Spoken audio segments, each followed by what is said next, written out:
bleed green? Are you an ultimate Eagles football fan? Well, you're in the right place.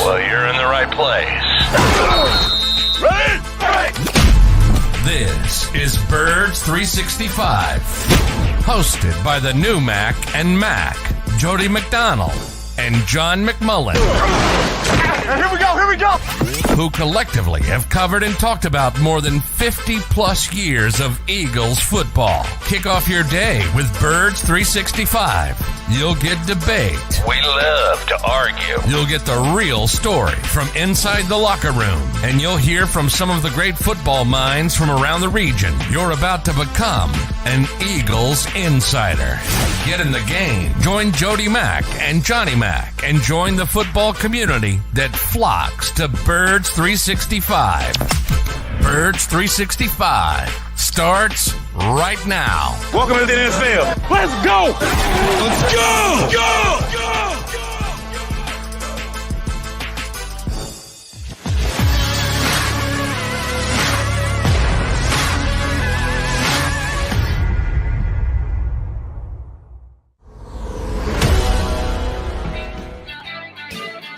And a good football Friday, everybody.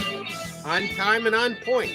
Your Birds 365 Mac and Mac duo of McMullen McDonald. Got you for the next couple hours right here on the JAKIB Media YouTube channel. JM, are you ready for a football Friday? Yeah, I think so. But from your hint before the program started, I might shift dramatically. I got to admit, Jody, I'm tired of this subject. But let's dive into it. We are going to start with Jaquiski Tartt in just a second. Yes, for those who send out my morning wake-up call every day on the stream, yes, we started on time.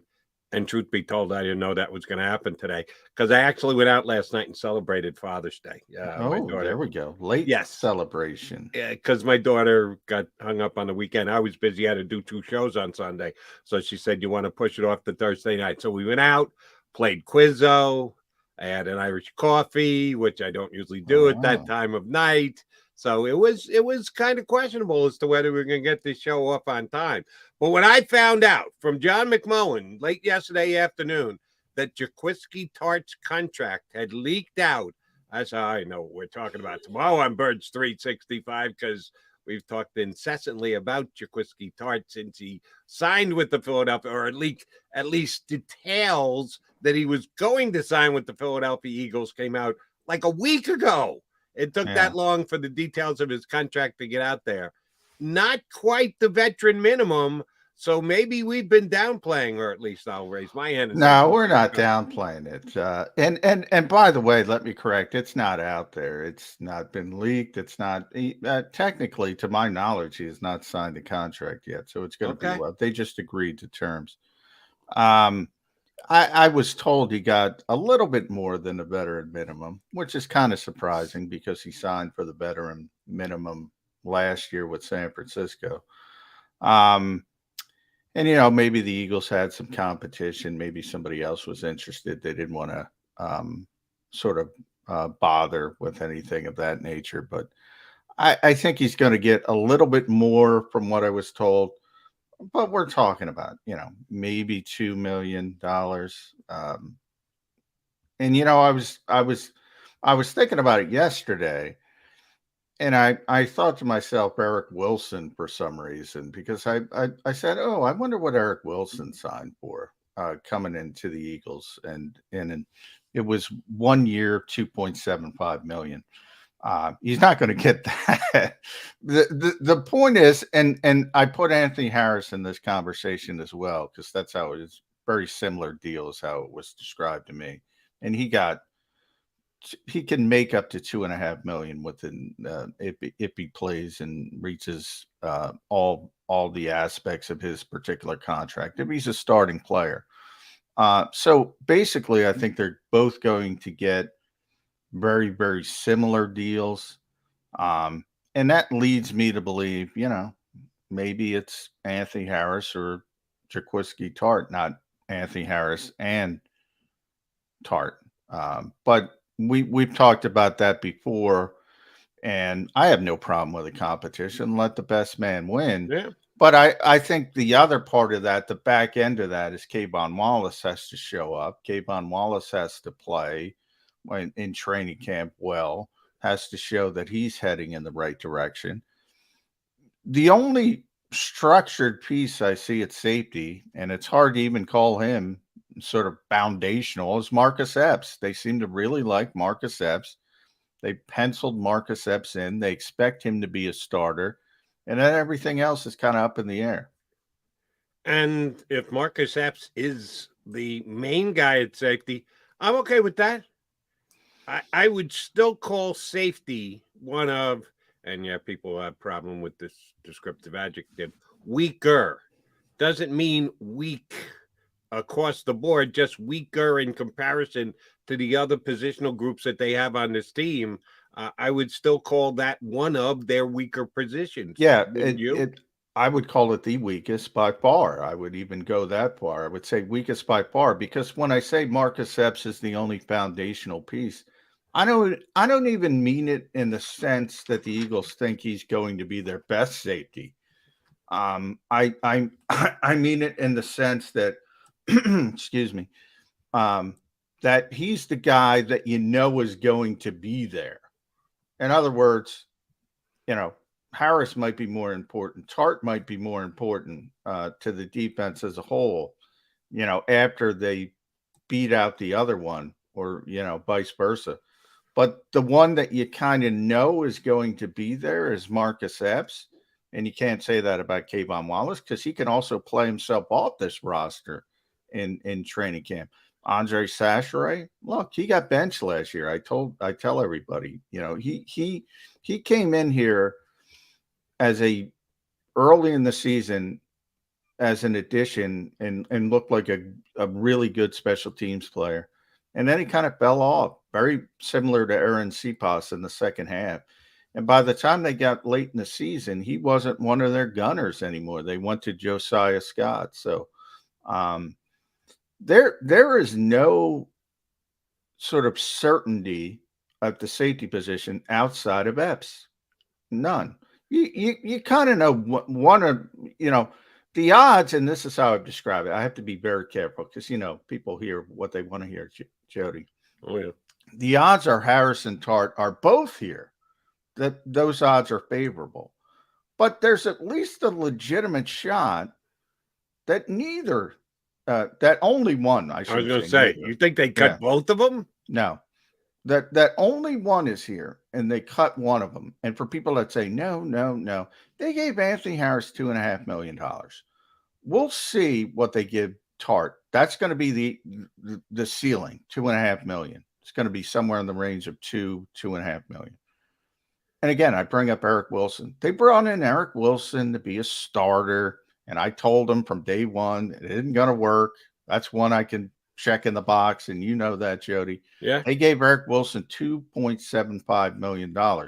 They gave him more, and they cut him, and they should have cut him. Right. And by the way, he did start. They brought him in to be a starter, and he started. And they got enough of a look at him to see what the holes in his games were. And they said, well, we can actually do better with somebody off our bench. Why are we playing this guy just because we gave him contract X during the offseason? Yeah, exactly. I give credits to the Eagles for that, because they weren't afraid to move on from a player that, when they got enough tape on him, saw him in their own system and said, no, this is not what we expected. We need better. They were very willing to move on from him. Yeah, and you're right, and it's a check mark in their column, but I wouldn't give him too much credit, Jody, because it doesn't take much. Yeah, because that's my point. The contract is so light, it doesn't matter. In other words, and it's not going to happen, and I hate to bring this up, and I'm not even going to bring up Reddick. Obviously, Reddick's going to play. Signed for 15. They're not cutting Hassan Reddick. He could show up and be the worst football player in the history of the world, which isn't going to happen. They're not cutting him because of the contract. You can cut somebody on a $2.75 million contract. Maybe Bradbury's a better example, of $10 million, 1 year. They're not cutting him. He's playing, period. That's what that contract tells you. $2.75 million, $2.5 million, $2 million, veteran minimum. Nah. You can move on from him at any time. That's the only thing I'm trying to impart to the fan base. And one guy who is a fan of one of the Eagles safeties is a guy who should know a little bit about Eagles safeties, and that's Malcolm Jenkins. He was on the Eagles Unfiltered podcast and had some pretty good things to say about Malcolm, that he's a really hard worker, that he likes his coverage skills, that he's a bit of a ball hawk, and he's going to give every single ounce of effort that he has, and was impressed with him when he was sitting behind in Malcolm's last season here in Philadelphia behind he and Rodney McLeod. So if Marcus Epps is going to be the stalwart, and maybe that's a wrong word to describe it, but it's the best one I have right now, of the Eagles safety position, if he's getting the thumbs up from a guy like Malcolm Jenkins, it makes me feel better about what we're going to get out of Epps this year if he's going to be close to an every down player. Because last year he was a situational substitution player. He was a fill-in when guys were injured player. If he's going to be the main guy back there at safety for the Eagles, I feel more confident that Malcolm Jenkins says he's up to the task. Yeah, I have confidence in Epps because I saw him play last year. And I think I said on this show, I know I wrote it, so I'm sure I said it on this show as well, that late in the season, about, I'm talking probably game 12, 13, when he started playing a little bit more, he was the best safety on this team last year. And I thought he was better than Harris. I thought he was better than Rodney McLeod in the time he was in there. And I was a little surprised the Eagles scaled back when they got to the playoffs, and they started relying on the veterans a little bit more. Sort of the nature of the football coach. They rely on the older guys they're used to a little bit too much. I was a little bit surprised Jonathan did that. I thought he was the best safety on this team last year. I thought he deserved to be a starter last year. I certainly think he deserves to be a starter this year. And it's a little bit different. Look, nothing against Malcolm. I mean, it's just you see the same thing with coaches, and generally players are going to defend each other, and there's going to be some hyperbole mixed in there. And I use as an example, every time the Eagles showed up before they got James Bradbury, it was all, oh, Tay Gowan this, Mac McCain, Kerry Vincent this. Oh, Zach McPherson's ready. He's ready to go. No, they didn't believe that for 1 second. They believe it with Marcus Epps, I think, or at least they believe it to a much, much, much greater degree. No, here's why apparently I put more stock in what Malcolm says than you do. When you're a teammate, when you're still there, when it's one of your guys that you're looking across and being asked to comment on, that's one thing. When you are not only no longer a member of the team, but you're no longer a member of the fraternity, and Malcolm Jenkins is retired, he doesn't have to sweat what he says about other players anymore. He's not in the league anymore. And I always thought Malcolm was a stone cold straight shooter. Was he going to verbally throw guys under the bus? No. But did he also just give you the pap and the standard answers and the player speak? No, I thought he was a guy who was thoughtful. And when he said something, I always thought he was very believable. That's why I put more gravitas in a statement that Malcolm Jenkins would make about a former teammate, because he did play with Epps, than a lot of other players. Yeah, I hear what you're saying. I mean, look, I've talked to Malcolm a lot over the years. Malcolm is very honest. And, you can ask him questions about world views and much bigger issues than football. He'll give you a very, very thoughtful response. He still considers himself an Eagle, and he is part of the Eagles fraternity in his mind.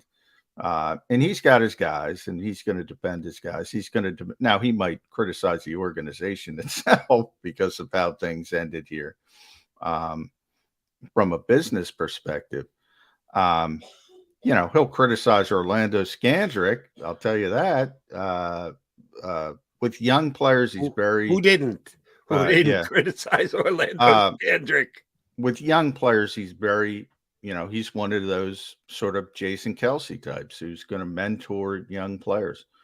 And and he really, really tries to advance them. He really, really tries to bring them along. It's one of those things that you and I have talked about that, mainly with the quarterback position. There's certain quarterbacks that Aaron Rodgers, I'm looking at you, don't want anything to do with guys who are supposed to replace them, or at least projected to replace them at some point, and shouldn't be, which Aaron's right in that case. But there's certain players, Kelsey being one of them. Malcolm's in that category as well. They really enjoy it. And I'm not saying by any stretch that Malcolm doesn't like Marcus Epps. I just put more stock on what he did on the field. And what he did on the field, if people didn't notice, was pretty good last year, Marcus Epps. And I will say this for the Epps fans out there, the Jaquiski Tartt fans out there, the ever-growing Jaquiski Tartt fan club, and or the Anthony Harris fan club. I've had this question written down for 3 or 4 straight days, and I've just not gotten to it because you need to put it in its proper context. Looking ahead for the Eagles in 2023, the Eagles have 2 first-round draft picks right now. The consensus would be that if Jalen Hurts doesn't have a improved year, probably much improved year, the Eagles might look to draft a different quarterback next year. And they've got some resources that would put them in position to do so, maybe even very high in the draft. But if Jalen Hurts comes out and balls out and plays well, and we're all feeling good about him, and we think the Eagles are leaning toward giving him a contract extension, the Eagles are going to have 2 first-round draft picks to just build up the team, that we're not going to have to worry about them moving up to take a quarterback. I'll tell you right now, that will be one of the positions they will look at, is safety. They've never drafted a safety in the first round, Jody. You're hearing it from me now. Now, again, you got to make sure that people hear what you're saying. If they're not in play for a quarterback, which we're all rooting for that to be the case, that Jalen Hurts takes a major step up in his progression this year. If not, safety will be a position they will look at, because you and I have talked about this a lot. Jonathan Gannon came from a place where he had one of the best safeties in the National Football League in position to add to his defense, to be able to do the things that he wanted to do. Malcolm Jenkins type player, but he was even a different player when he was here. Marcus Epps is not that player. Anthony Harris is not that player.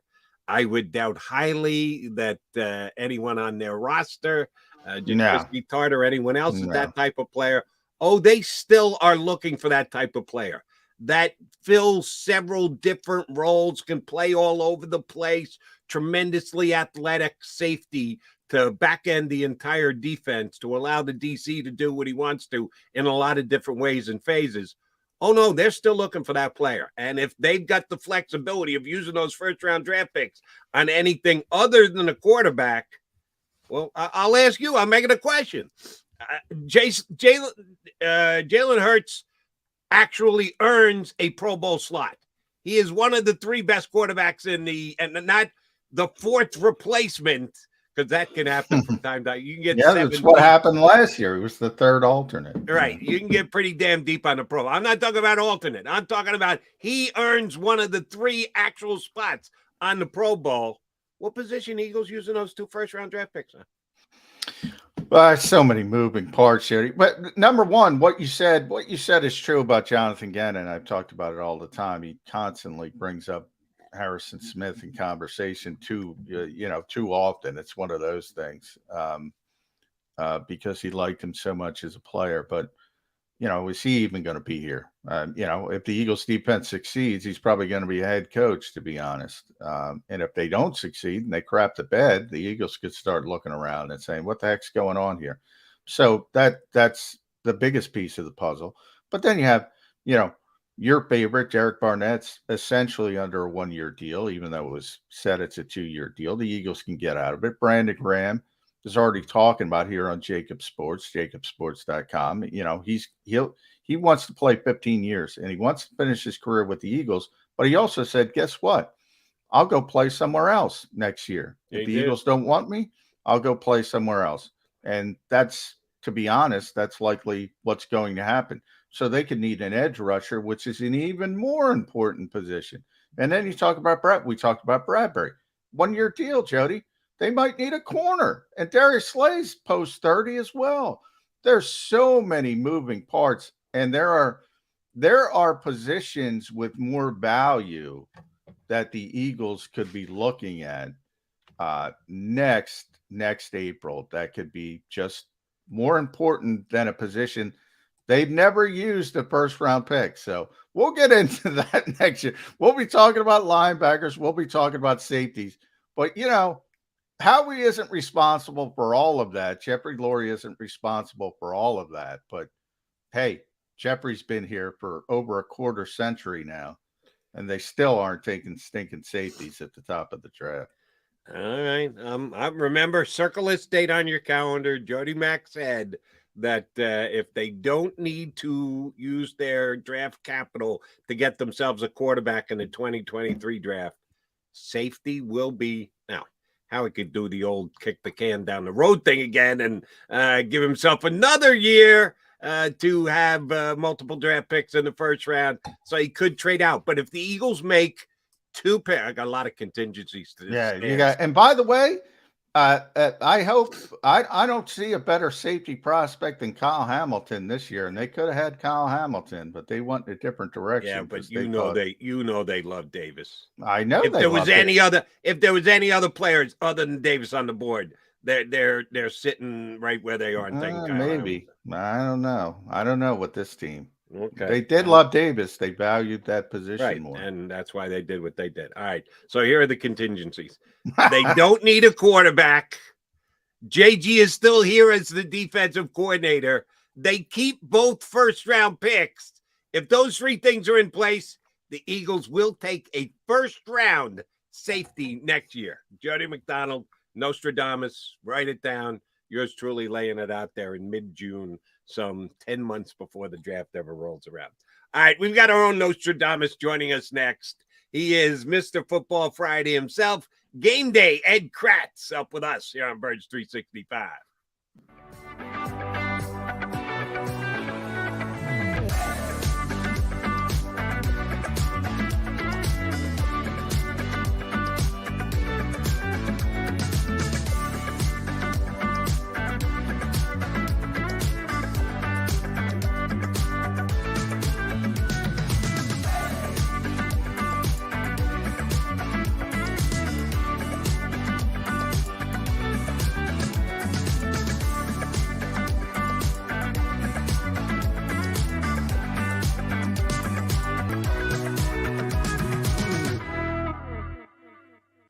News at 11 with Rick Williams. It's the team you trust to bring it all together. The stories that impact your community, a sports roundup for the locals, and the AccuWeather forecast you depend on. Action News at 11 with Rick Williams.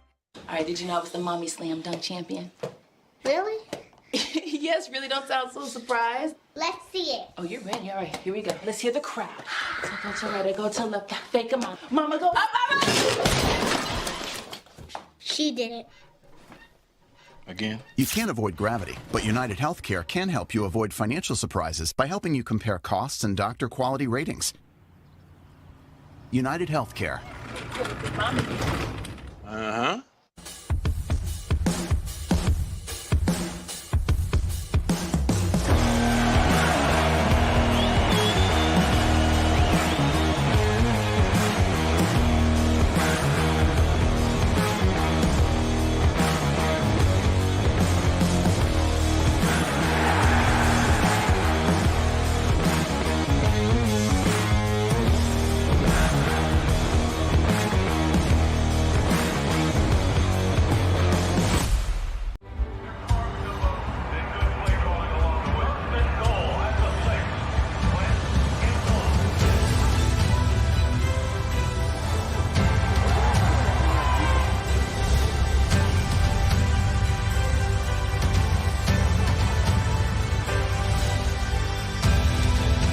Field of life, First Trust Bank is there for you. Champions on three. 1, 2, 3. Because Philadelphia dreams deserve a Philadelphia bank. Go for the midnight dares. Go for the game. Go for the hits. Go for the fans. Go for the win. Go to Ocean Casino Resort. Book your trip at theoceanac.com.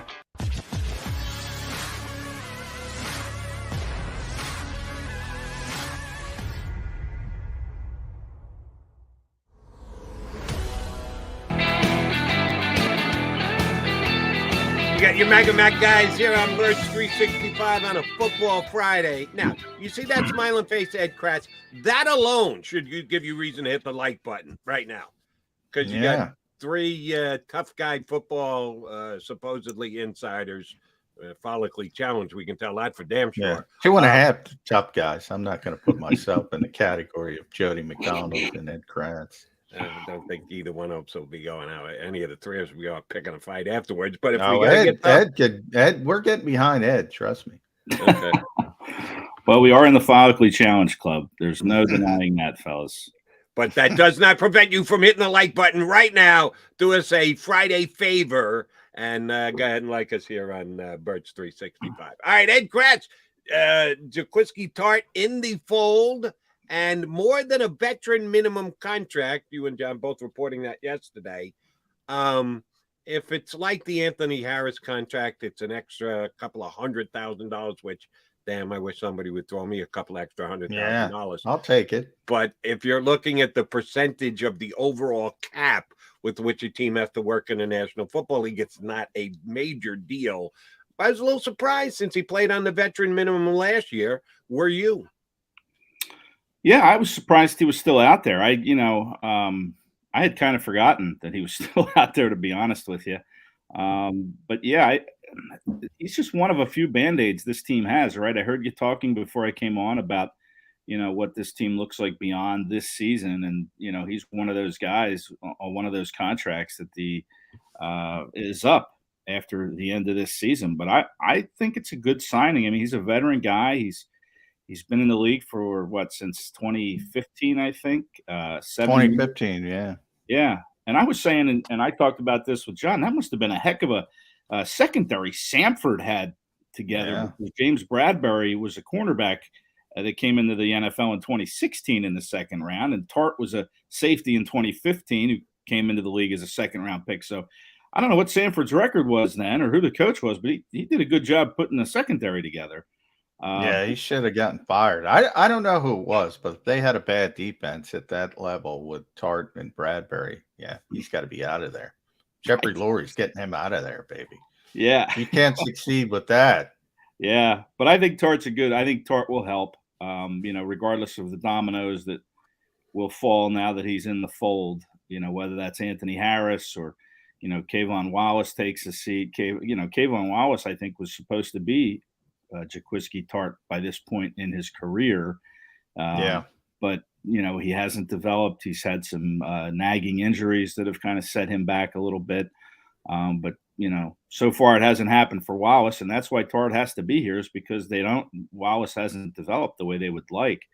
And I think Tartt's interesting to see him on the field again. He was the safety that dropped that pass in the NFC Championship game, right? An potential interception right in his hands that would have given the 49ers the ball near midfield. And, the Rams took advantage and marched down to tie the game at 17-all with less than 7 minutes to go in that NFC Championship game.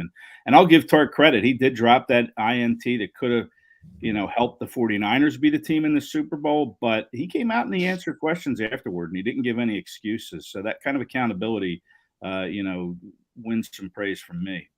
Yeah. I remember Jalen Reagor after the Giants game did the same thing, much less of a stage, but I had a lot of respect for Jalen Reagor for doing that, especially in this era where you can hide if you want to. We're not allowed in the locker room. Hopefully that changes this year, but so anytime players do that, I think it does say a lot about their football characters, Nick Sirianni would say. It's interesting. We've talked a lot about Tartt this week, Ed, because it's the off season and people are really hyped about this deal. And I think it's a good deal. I've said that pretty consistently. I think it's a smart decision. I think it's a nice insurance policy. I think there's a chance he's a starter in Detroit on September 11th. I think there's a little chance, small chance he's not even on this team. But I think the one thing it is 100% clearly is a message to Kayvon Wallace that this is it. You better show up this summer or you're not part of this picture. Is that fair to say? Yeah, absolutely. I know that Howie doesn't like getting rid of his draft picks, but he's done it in the past. Sharif Miller came, I think, in 2018, that vaunted 2018 class. He was the one that didn't quite make it, the defensive end from Penn State, but they moved on from him quickly. So I would think, Wallace is definitely in the crosshairs here. If he does not show what he is capable of in the summer, then I think he could be gone. But and Tartt again gives you some depth at that position. I don't think it was a matter of, oh my gosh, can Marcus Epps play? I think it's a matter of they need depth at that position. What happens if Harris goes down or Epps goes down? Then who do you have? So, Tartt gives you that guy, whether he's a starter or not, he brings depth to that position. And I think that's the most important thing about his signing is the depth that he brings. And of course, Wallace, like we said, he could be on his way out. We haven't seen, I don't think we've seen the Eagles cut too many draft picks. I know they had that tackle from. Well, they moved on from Rasul and Sidney at the same time. I guess that was their third year. Was it their third year? They came in 17, and I think they were here through 19. So, I think that they moved on after the 19 season. So, and those are, that's a second round pick and a third round pick. And Rasul has kind of really took off in Green Bay last season. So good for him. But, and Sidney even has turned into at least a competent player now that he's back home in Seattle. But, those were difficult decisions to make, and they moved on from those players. Yeah, I think they would definitely move on from Kayvon unless he can show that he can be a part of this team. And it could happen by the end of summer if he doesn't produce in the exhibition games or practices that they're going to have. Then that they'll probably move on from him. I think Harris and Tartt are safe. I do. I think they'll keep both those veterans. I think it would be more Wallace that would be more in jeopardy if he doesn't produce. All right, Eddie, let me ask about another guy who we brought up in the first segment, John did, and that's Brandon Graham. He was here on the JAKIB Media YouTube channel earlier this week and said he'd like to play 15 seasons. He's entering his 13th, so I'm not a math whiz, but that one I can do. 3 more seasons for Brandon Graham. And he did note that if need be, he would play for another organization if the Eagles and he weren't on the same page as to what his value was going forward and the like. How many years do you think Brandon Graham's got left in him? Well, a lot depends on this season. I mean, he can say that he wants to play in the year 14 next year. And if it's not with the Eagles, it would be somebody else. But who's going to be interested if, he doesn't have the kind of season that he's supposed to have? I mean, he has to show, A, that he's not a victim of father time yet. He's going to be 34 years old, I believe. And 2, he has to show that his Achilles is in the past. That Achilles tear he suffered week 2 is now in the past. So he's got a lot to prove. If he plays to, his level or to what his level should be at this stage of his career, I think the Eagles will bring him back, sure. But if he doesn't, who's going to want him? I mean, he's got to show what he can play. I mean, what other team's going to want somebody at his age and coming off a season that might not have been very good? We'll have to wait and see. But I think if he plays to what the Eagles think he can, I think he'll be back for year 14. I think he'll be in that year-to-year contract club with Fletcher Cox and Jason Kelsey and some of these other veterans that the Eagles are going year to year with. But I think, if he plays to his level, he doesn't have to worry about going anywhere else. The Eagles will bring him back. Yeah, you're right. And people don't like when you don't throw the hot take out there, but Brandon is 34 years old, Ed, and he's coming off an Achilles injury, and this whole game is based on sort of explosion. Now he's in phenomenal shape. We saw him. I mean, he is just a monster from a weight room standpoint. So you see, he's used his time well. But if he doesn't have that explosion, he's not the same player, and that's what it's all about. And you just have to wait and see with Achilles and the 34-year-old man. I mean, it's a young man's game. But I got to tell you, pre-injury, I don't know if it's possible, but if it is possible, because Brandon obviously was a Super Bowl hero, arguably made the biggest play in the modern Eagles history, at least going back to 1960 when he strip sacked Tom Brady in the Super Bowl.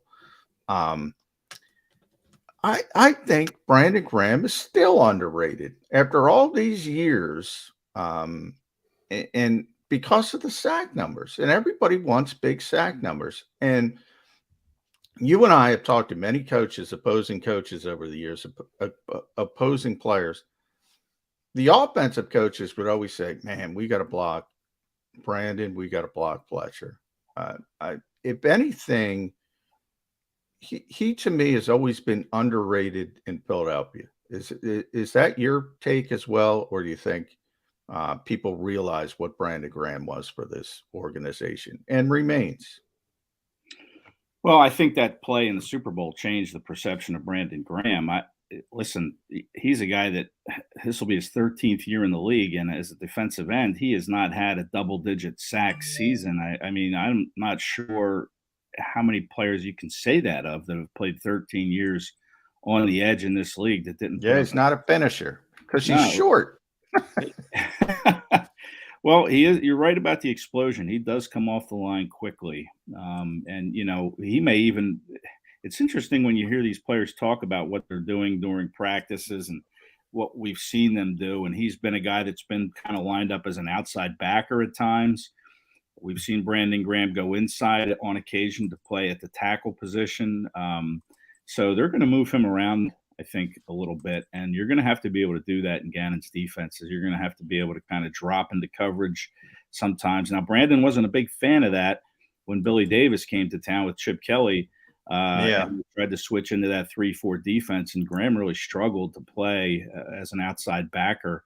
But yeah, as far as his, the perception of him being underrated or overrated, I think he's right where he needs to be. I mean, maybe he's a little underrated, but he did make that huge play in the Super Bowl, and that will forever live forever for as long as we're alive and the Eagles fans are alive. But, he just hasn't put together that 10, 11, 12 sack season that would really stamp his legitimacy as a Hall of Fame type candidate.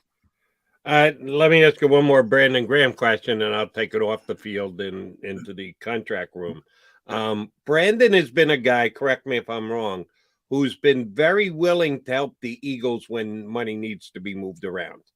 And usually it's 90% advantageous to a player because it means more money immediately in their pocket. So it gives the team salary cap flexibility. But he's a guy who's had his contract redone several different times. You stick around for 12 years, they're going to ask you to do this a bunch of times. And he has done just that for the Eagles. Does that play at all in future contract considerations? That your agent and the player bent over backwards to try and lend you a helping hand? I'm not saying they're willing to take a haircut and take less money, but it's still a restructuring of your contract, and you're doing a solid by the organization.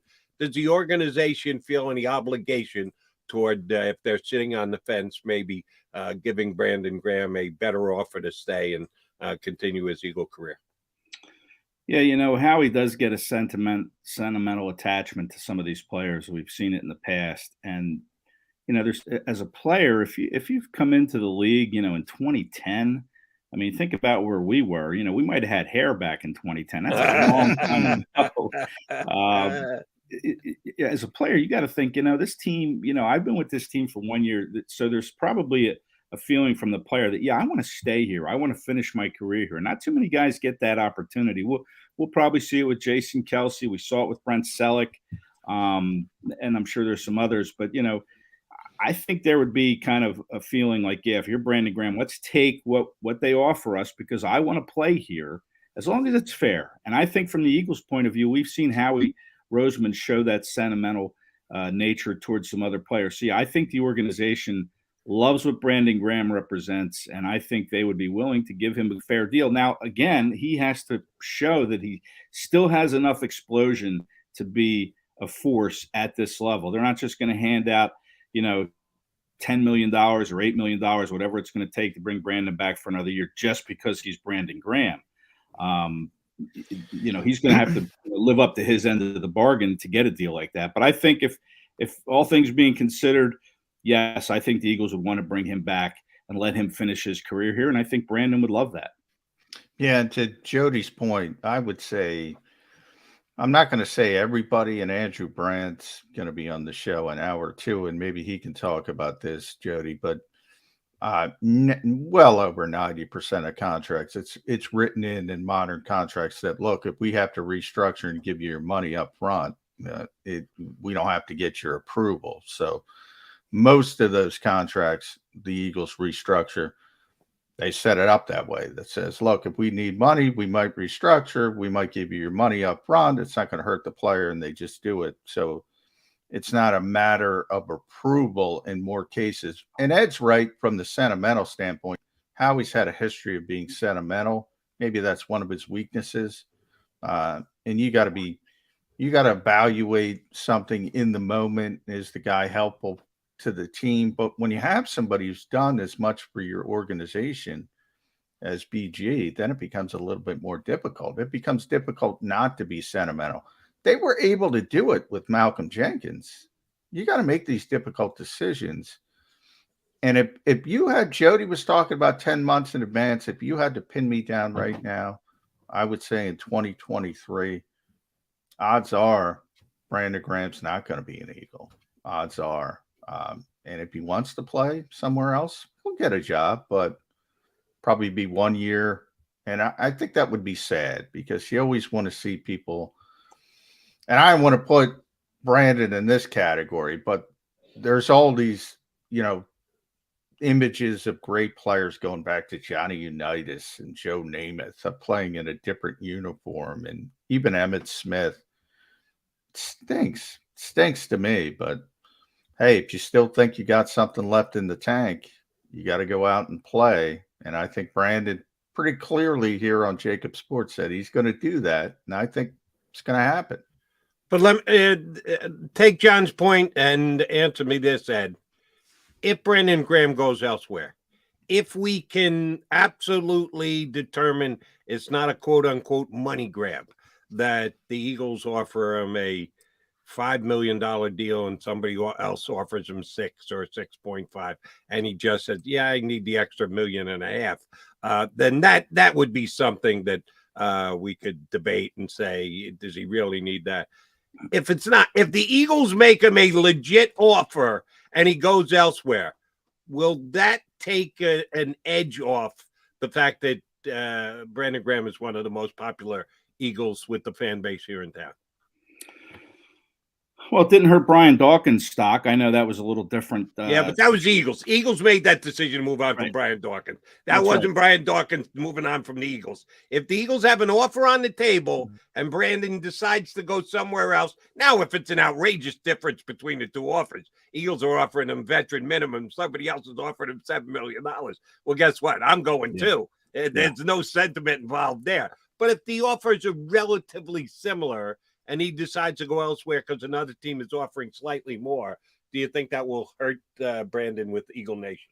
Yeah, I don't know. Probably not. It's always about doing what's best for your financial situation, I would think. But listen, if it comes down to that and it's close, Brandon's not going to go for, 1 or 2 or maybe even $3 million more to another team. I would be really surprised if he did that. He likes his legacy here in Philadelphia. I think he's setting himself up for, maybe getting into the broadcasting career here in Philadelphia when he's through with his playing career. I would be surprised if he were to take a little bit more to go elsewhere rather than stay in Philadelphia and really cement his legacy. Every fan's different, of course, but I would like to think that fans wouldn't hold that against him. He gave this city this will be 13 years coming up, 13, terrific seasons. And okay, he goes to finish somewhere else because he needed the money. Then maybe I think fans might be a little bit more understanding. But this is a tough city. It's a tough fan base. Yeah. I might be giving them too much credit here, but I would like to think that, they would give Brandon a pass if it came down to that. We know it. We know it every day on the stream. It's a tough city. It's a tough fan base, said Kracz. And what have you done for me lately? So let's get it back on the field. We've been talking too much future this morning, Jody. The 2022 Eagles. We've been asking this question, so I'll throw it at you, Ed. I think, most people have speculated, look, the Eagles have everything they need on offense. So now it's up to the quarterback. It's up to Jalen Hurts, right? And, they gave Howie Roseman gave Jonathan Gannon everything he wanted. Jordan Davis, Son Reddick, James Bradbury, Kaiser White, Nakobe Dean. They have all this, even add Jaquiski Tartt, all this talent on the defensive side. A lot of pressure on Jonathan Gannon to produce. Nick Sirianni's sort of skating under the radar, man. Everybody's happy with Nick Sirianni. You start losing games. They have that easy schedule on paper, first month of the season. Let's say the Eagles come out of that 2-2. Are people starting to crow a little bit about Nick Sirianni? Yeah, people were crowing about Nick Sirianni last year after 5 games. Some wanted him fired. Yeah, but they were terrible. They were 2-5 at that point. There's a lot of pressure on Nick Sirianni, no question. I mean, you mentioned Gannon, you mentioned Hurts, but the head coach has to produce some wins. And the schedule, everybody says it's easy. I don't know about that. I mean, the Vikings are going to be good for a home opener. They have they're going to be a challenge. There's some teams in there that can upset the Eagles or beat the Eagles. I don't know if it would be an upset, but Nick Sirianni's got to win. He's got to come out. There's a lot of expectation on this team. This almost feels now like a team that's built to win the way this offseason has played out. And you talked about the future, and there's a lot of one-year contracts on this team. So this is a team now that has to put all these pieces they brought in and make it work. And that's up to the head coach to make that happen. We just saw him have this this leisurely spring where they leisurely where they weren't on the field a whole lot. They spent the extra week in the weight room. Yippee. That's great. But, now they should be in the weight room here in these next few weeks before camp opens. So, you don't know if that's the right approach. The Eagles are hoping it's the right approach. It better be the right approach for Sirianni's sake, because you're right. If this team limps out to a 2-3 start or has a losing record as we head into the early part of October, people are going to crow about Nick Sirianni's job. And, the Eagles, of course, will be patient. They're not going to jump and fire the guy mid-season, but there's going to be a lot of pressure on Nick Sirianni to win, more so than anybody else in this organization, I would think. All right, Eddie, you used the key word there, expectations. There are 3 key guys that I want to know about coming into the Eagle season, one of which I don't think we'll be hearing from, but the other 2 we definitely have to hear from. Jeff Lurie, probably not going to get on the record, Howie Roseman, and Nick Sirianni. When asked about expectations, what do you think each of those guys will say? Roseman, Sirianni. What do you think you're going to get before the season starts from them when asked about expectations for this year? Well, I think they'll try to temper them a little bit as best they can, but because that's just kind of, I think, their nature, I would guess. They'll probably try to tamp them down a little bit and say, we have to put in the work each day, some kind of cliche. Whoa. Put in the work. Didn't we just say the Eagles are averse to work? We just clarified that, didn't we, Ed Kracz? Yeah. And we'll see what training camp looks like. There wasn't, it was a pretty watered down camp last year in Sirianni's rookie season. So 90 minutes. Get off. I like that. Yeah, by the way, Nick. yeah. Keep it. Yeah, but those joint practices were great, and there was a lot of good work that happened with those joint practices with the Jets and the Patriots. I think it was this Yeah, year. With the 4-0, Browns. baby, 4-0 in joint 4-0. practice. I mean, yeah. So there'll be some work put in, but yeah, we just saw a spring where there was a little too leisurely for my liking. But I think as far as expectation goes, I think that they'll try to tamp them down as best they can. They don't want to put any undue pressure on themselves either, or on the players to produce either. So I would think that they'll try to manage the expectations as best they can. But in my opinion, the expectation train is, roaring down the tracks here, filled with Eagles fans expecting, a team to get into the playoffs and make some noise in the playoffs. Now that's, months down the road here. But listen, you got to get off to a quick start to keep these fans' expectations rolling along. All right, Ed, let me try and pin you down a little bit more. Will either of the two reiterate the term transition that Jeff Flory used last year? That's done, Jody. Johnny Mac wrote a good column this week or last week, whatever it was, a couple days ago, about transitions out the window. He tied it to Jaquiski Tartt, which I'm still trying to understand. But its general sentiment, I agree with. There's no more transition. This is a win now season, and you think that they both will try and level it off and not let the expectations grow at? Well, yeah, the transition. I mean, they've had 2 drafts now, I think, since Lurie said that, right? They had last year's draft and this year's draft. So yeah, the transition was kind of, as far as going from an older club to more of a younger club. And that's where the draft comes in. And they had, in my opinion, a pretty strong draft last year, getting several quality players in the first 4 or 5 rounds. And I think they had another very good draft this year, even though it was limited in quantity. I think they got a couple players that are going to help them initially and even in the long term. So, yeah, you cannot hide behind the transition word any longer. This has been transitioned. And now, to me, like I said earlier, this is a team that looks to me like it's built to win.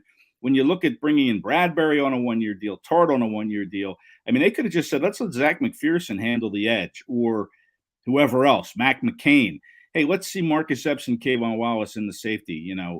We're still transitioning. But no, that's no longer the case. This is a team I think is built to win right now. And Ed kind of hit the nail on the head where I was when I wrote that piece about Tartt, exactly what he said. If you're in a transition or you're in a rebuild, you have no problem throwing Marcus Epps and Kayvon Wallace out there. Let them sink or swim. You don't care. You're not worried about that Band-Aid. Same thing with Zach McPherson.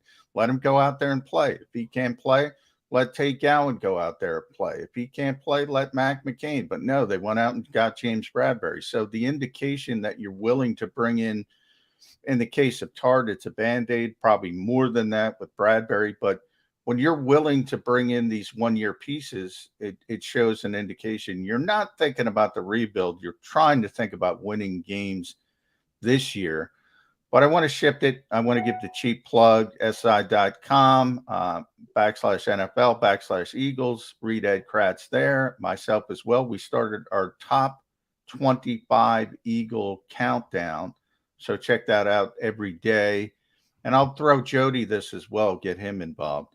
So we did number 25 yesterday. These are the best pure football players on the Eagles. Not value, not positional value, where obviously Jalen Hurts would be very important.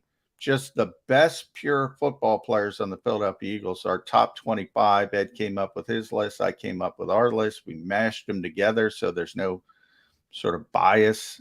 We didn't look at each other's list. Number 25 debuted yesterday. Jody Mack, can you give us a guess? Don't look. Give us a guess. First things first. Who do you two submit your list to that does the combination of them? We did it at the same time, and we tallied up the votes. Oh, you did it yourselves? Yes. You didn't have a independent third arbitrator? No, I was thinking about Price Waterhouse, but I couldn't get him on. That's why I was asking. You didn't ask me. I know that. Yeah. But I thought maybe you had an editor or someone you sent it to and said, listen, you do the math on the fact that Ed's got Jaquiski Tartt not on the list, and John's got him at number 12. I'm trying to figure out. I got him you at number figure the 2. exact middle. Jaquiski Tartt, best coverage safety in football. Well, we assigned point values too, right? Yeah. I mean, if we took our lists, we did them independently of each other, then we emailed them to one another, and we put them together, and we assigned points. You got 25 points if you were in the number 1 spot, 24 in number 2, and so on down the line. Okay, so there was a mathematical theorem you were. No, working yeah. with. Yes, there was a very high. It's never good. It's never good algebraic- when math is involved, but that's why I wanted Price Waterhouse. But I will honestly say I did not check out the number 25 that you guys have already started with, but I'll do a little quick math myself here, seeing as you have 22 starters, 11 on offense, 11 on defense. So this has got to be a quasi part-time player that is going to be sharing some of the role, but isn't a starter. And where does he fall? All right, here's who I'm going with. At number 25, Quez Watkins. well, he was in the conversation. He was near that group. Yeah, that's a great It guess. was. Yeah, it was a very good guess, Jody. I liked how you narrowed that down too. 22 Yeah. starters. That was well done, Jody. I have to Thank you. I think it well. You know, I might even take up becoming a broadcaster at some point in my life. I'm going to tell you, I had Quez Watkins 25th on my list. Yeah. Did you? Wait a second. Oh, smart minds think alike. No, See, that was Kracz John. and I, where's Yeah, the that body go? that was me. I had that was- Quest 20. I'm looking at it right now. Here's the Price Yeah. Waterhouse edition. But I mean, I agree with McMullen. Yeah, It was shocking. 25. Damn it. I Yeah. wanted to agree with Kracz.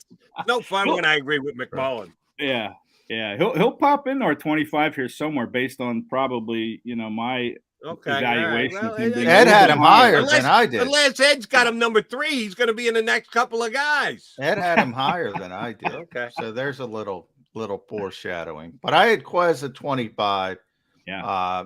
Through the Price Waterhouse voting, though, Ed, tell him who number 25 was. It fits Jody's definition. Yes, it was Jody was on the right track with a quasi player. It's Jack Driscoll, the maybe the starting right guard. I don't see it, but I think Siamalo will be the starting right guard. But Driscoll's a guy, started 9 games for him last year, played almost 50% of the snaps. The problem I had, and I didn't have Driscoll on my list. This was John putting him. John's a big Driscoll guy. He thinks he's going to win the right guard. He's just woefully wrong. Unless He had Isaac 3 gets points. hurt.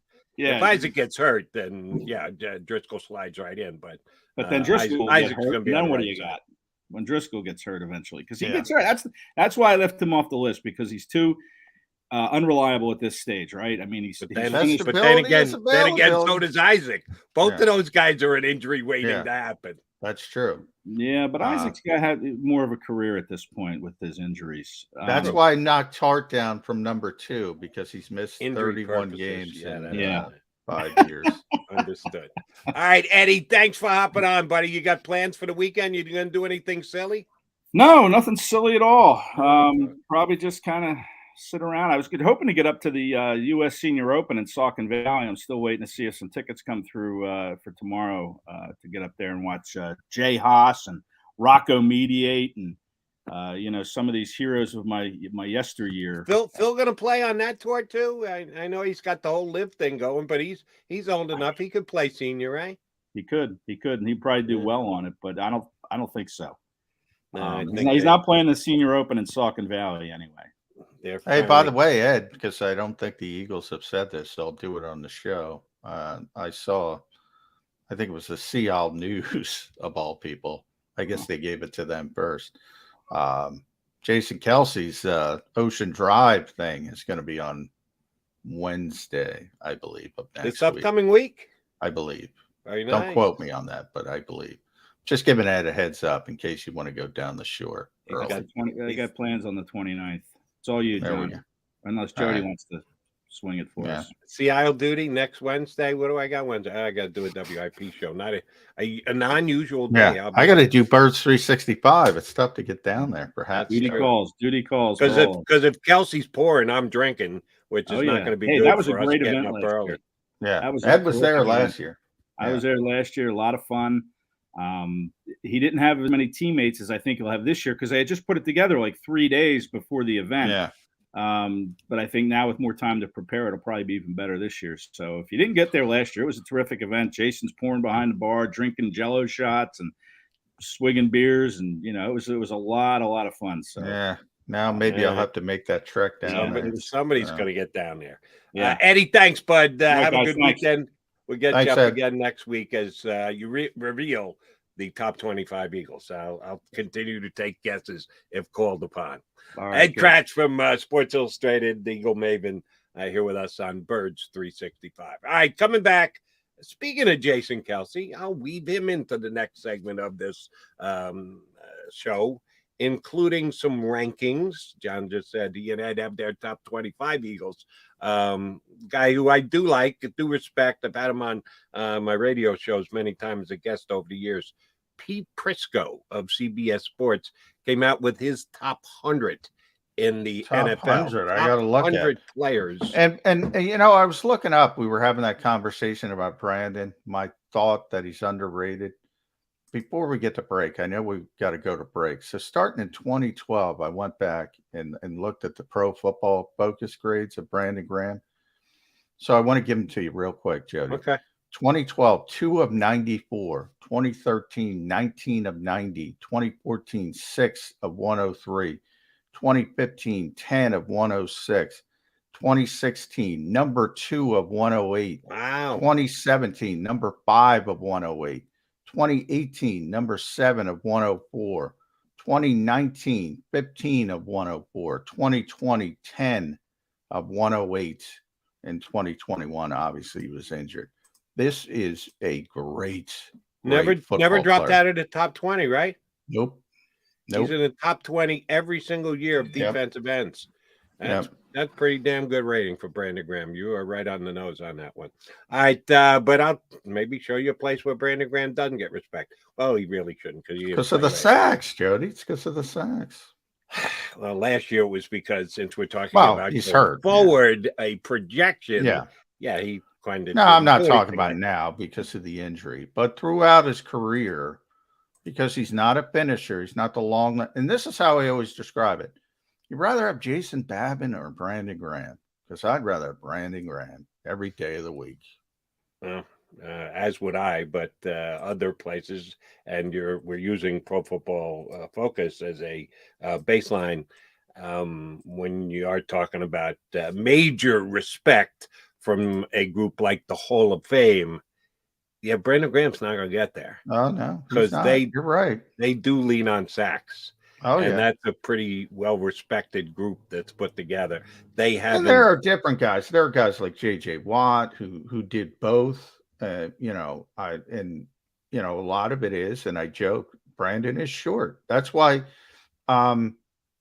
people always talk about length with edge rushers, and you got to have these long arms, and that's because the great pass rushers, the guys who get 15 sacks. They all have those long arms, and they're all just these big praying mantis type players. They look like Josh Sweat, basically. And Brandon's not that. He's more of a fire plug, but he's a great football player. It's sort of like a great quarterback who's a game manager and just wins and wins and wins, but gets criticized because he doesn't pick up big numbers. Sort of like that.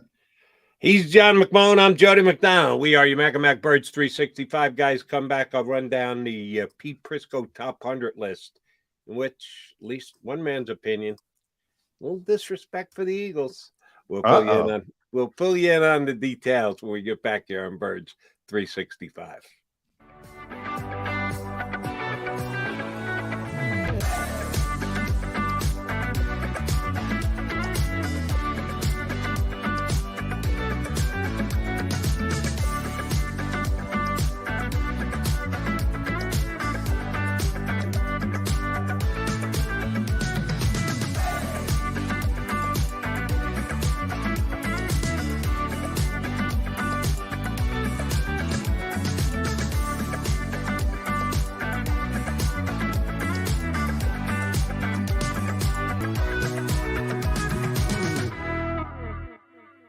Action News at 11 with Rick Williams. It's the team you trust to bring it all together. The stories that impact your community, a sports roundup for the locals, and the AccuWeather forecast you depend on. Action News at 11 with Rick Williams.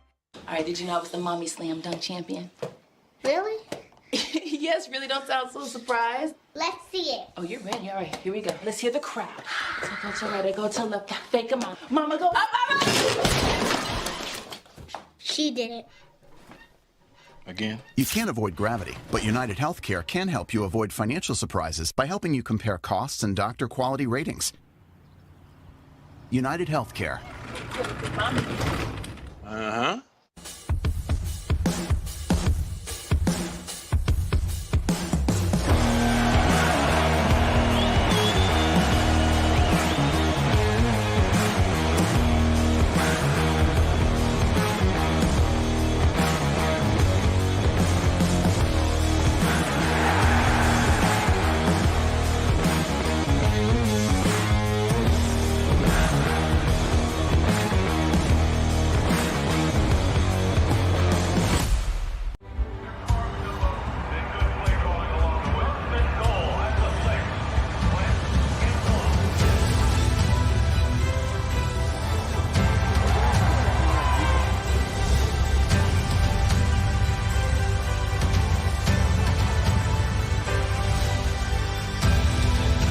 Field of life, First Trust Bank is there for you.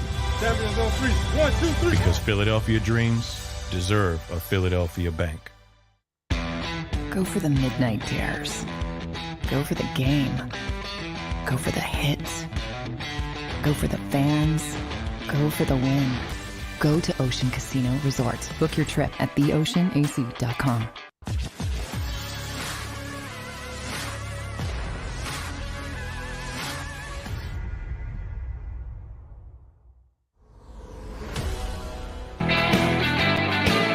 You got your MAGA Mac guys here on Birds 365. McDonald and McMullen hanging with you. Andrew Brandt from Sports Illustrated, Business of Sports podcast, former NFL executive, is going to hop aboard with us here in about 15 minutes or so. I did enjoy the reading of Pete Prisco's top 100 players in the National Football League projecting production for the 2022 season. Interesting list. You can go to cbssports.com and check it out if you so desire. Was wondering how many Eagles would actually make the list of the top 100 in the league. It ends up that 4 Eagles made the top 100.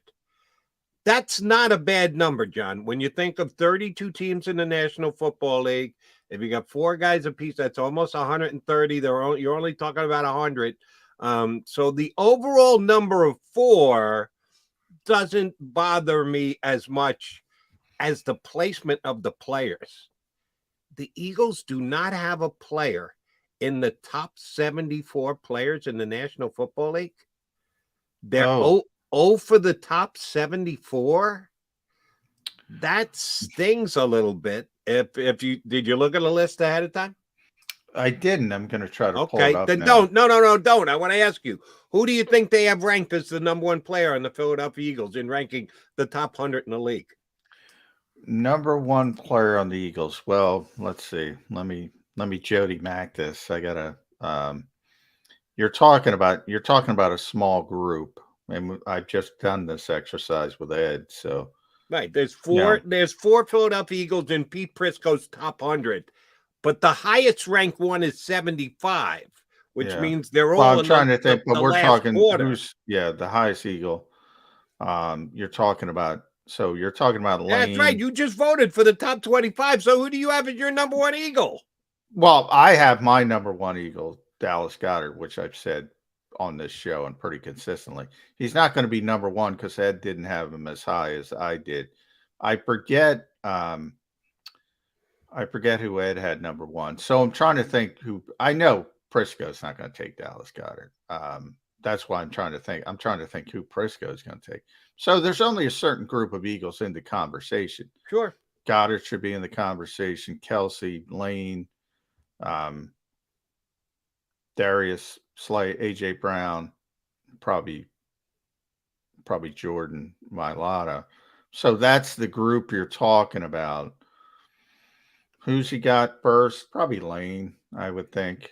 That would be my guess. He's got Lane Johnson as the 90th best football player coming into the 2021 season, and the third Philadelphia Eagle. He's got two Eagles ranked higher than Lane Johnson. Where they got to be in that conference. So now I'm going to say if he's got Lane 90, all right, I'm going to go. He's AJ number 1, Jordan number 2. Lane, you said, is 3. I'm going to go Slay. All right, since you laid him out that way, I'll give you the way that he ranked him. A.J. Brown is his 4th Eagle in the top 100 at number 94. Who did you have set next? You had I had Jordan as 1. I had Lane as Lane, you told me Lane was 3, so I had AJ as 2, and I had Darius as 4. Right. Mailata is the highest ranked Eagle. They have Jordan Mailata as the 75th best football player coming into the year. Darius Slay at number 2 for the Eagles, number 85 overall. Lane Johnson, number 3 for the Eagles, number 90 overall.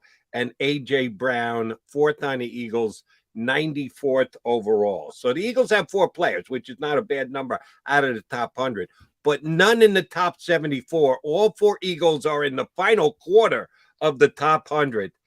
And then they listed honorable mention. And there's no rhyme or reason to it. There's not number 101. They don't rank them specifically. They just group them all together as honorable mention guys. And the Eagles have 3 guys in honorable mention.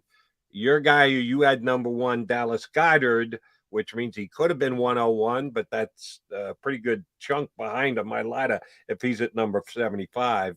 Hassan Reddick is also honorable mention. And Jason Kelsey is honorable mention. And there are 47 honorable mentions. I counted them up. They didn't number them. So I had to go through and count each and every single one of them just to see how many he had. So there's 147 total, top 100, and then 47 more. Jason Kelsey's not in the top 100 players in the NFL. And I know that Jason is getting long in the tooth, but friggin' Tom Brady's still in the top 5. So age should not be a major factor if you continue to produce. That's where the disrespect comes in for me. That's why, sorry, Pete, I just flat out disagree with you.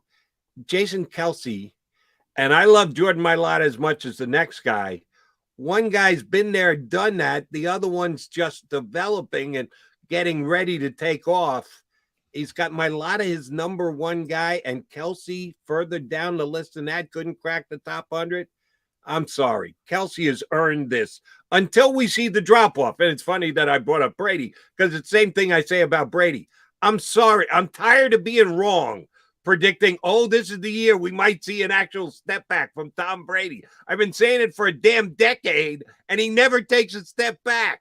So I'm going to take the same exact stance with Jason Kelsey.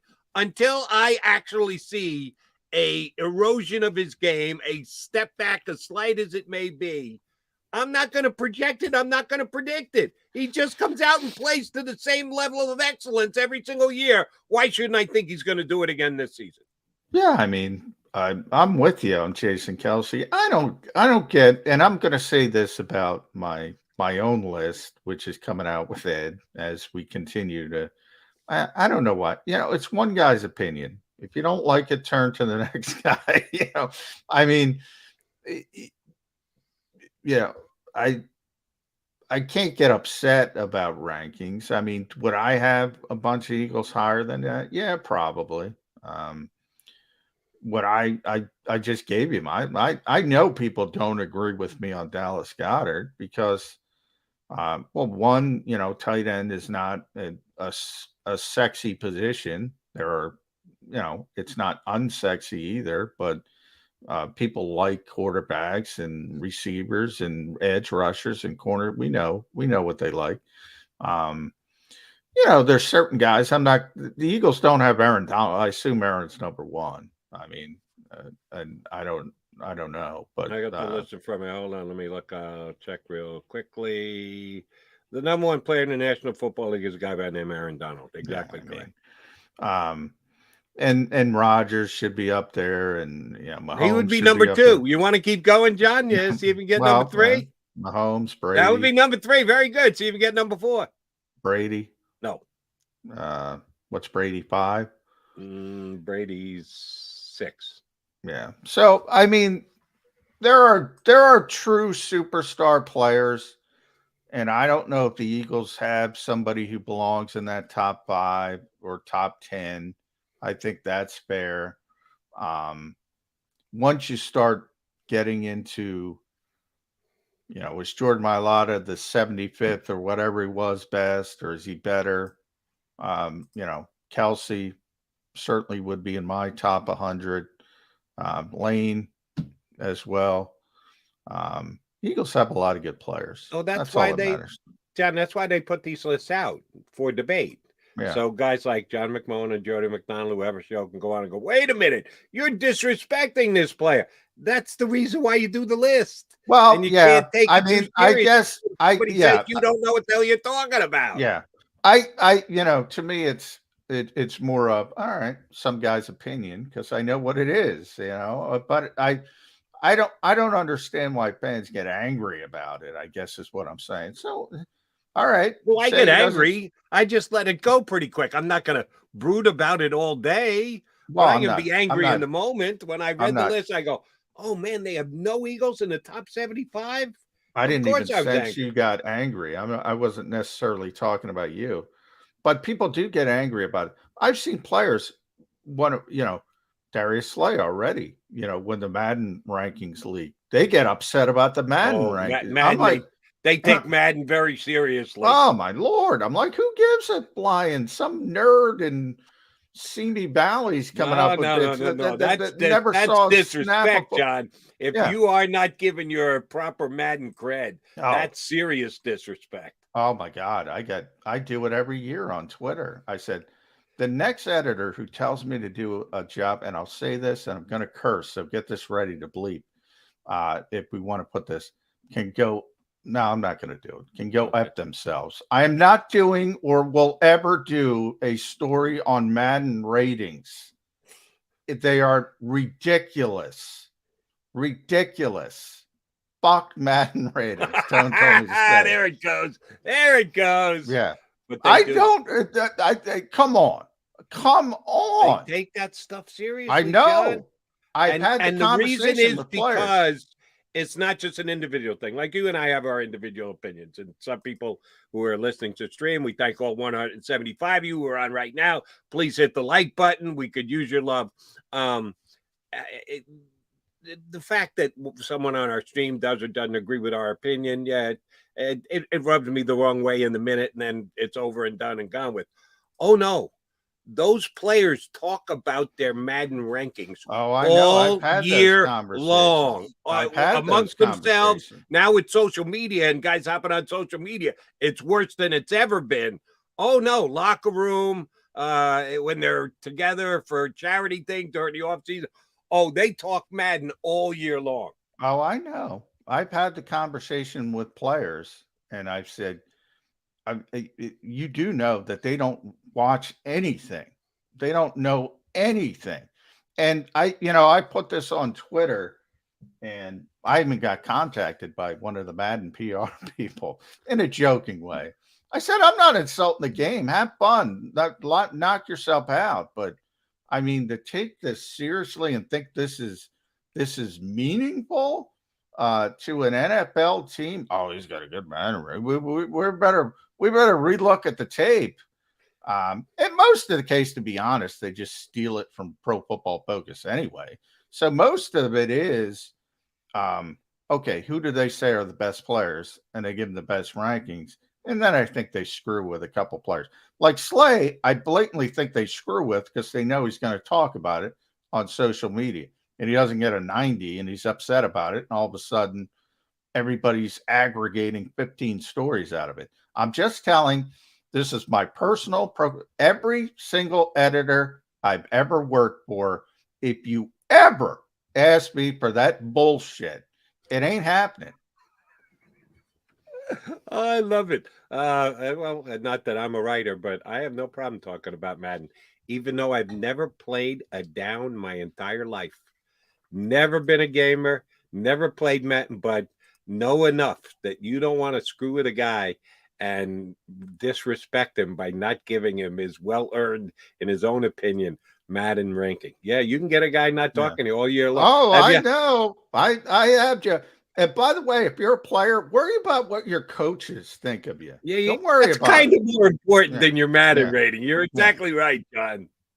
Yeah. Oh, that's funny. All right, we got to take a quickie timeout. We hope to be joined by Andrew Brandt, Sports Illustrated, his Business of Sports podcast, former NFL executive, former Eagles executive.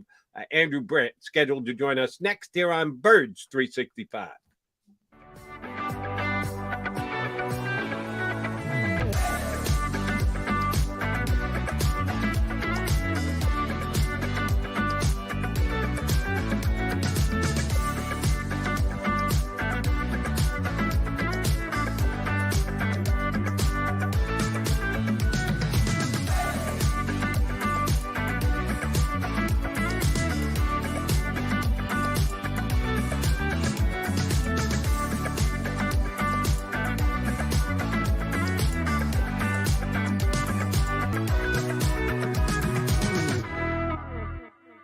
Action News at 11 with Rick Williams. It's the team you trust to bring it all together. The stories that impact your community, a sports roundup for the locals, and the AccuWeather forecast you depend on. Action News at 11 with Rick Williams.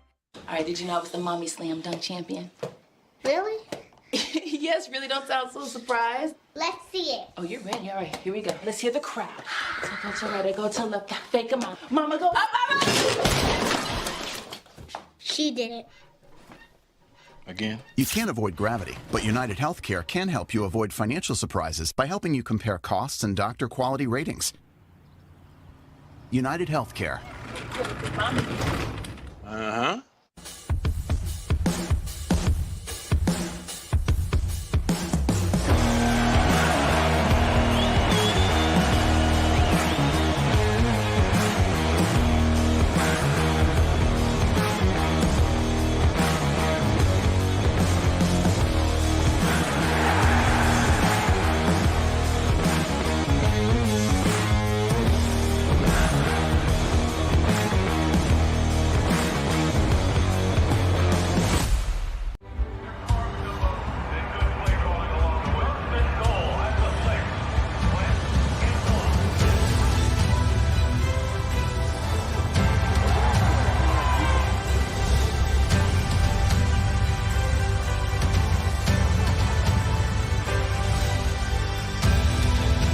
Field of life, First Trust Bank is there for you.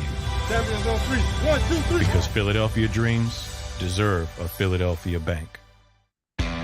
Go for the midnight dares. Go for the game. Go for the hits. Go for the fans. Go for the win. Go to Ocean Casino Resort. Book your trip at theoceanac.com.